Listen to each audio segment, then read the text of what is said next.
You've been accused of practicing medicine without a license. It's a very grave charge, son. Are you aware that it's unlawful to practice medicine without a medical license? Yes, sir, I am. Are you aware that running a medical clinic without the proper licensing can place both you and the public in a great deal of danger? Is a home a clinic, sir? If you are admitting patients and treating them, physical location is irrelevant. Yes, sir. Will you define treatment for me? Yes, treatment would be defined as the care of a patient seeking medical attention. Have you been treating patients, Mr. Adams?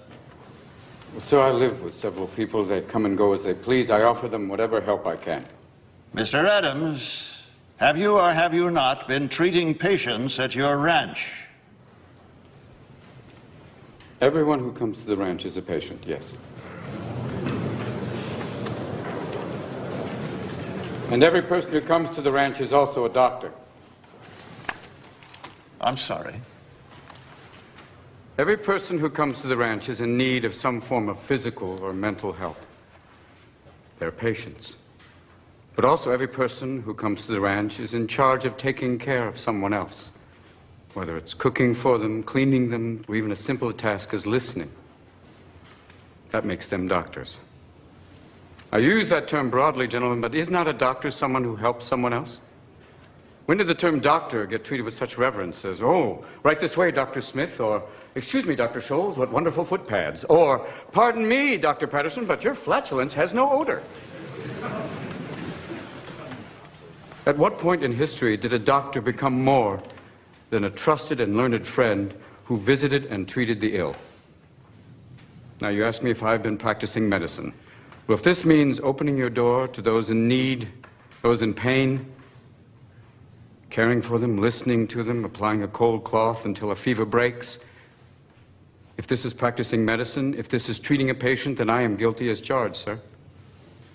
Did you consider the ramifications of your actions? What if one of your patients had died? What's wrong with death, sir? What are we so mortally afraid of? Why can't we treat death with a certain amount of humanity and dignity and decency and, God forbid, maybe even humor?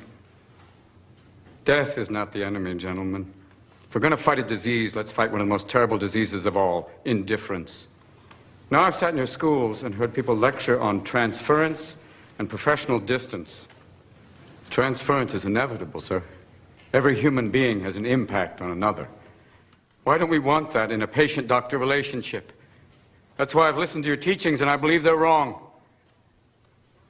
A doctor's mission should be not just to prevent death, but also to improve the quality of life. That's why you treat a disease, you win, you lose.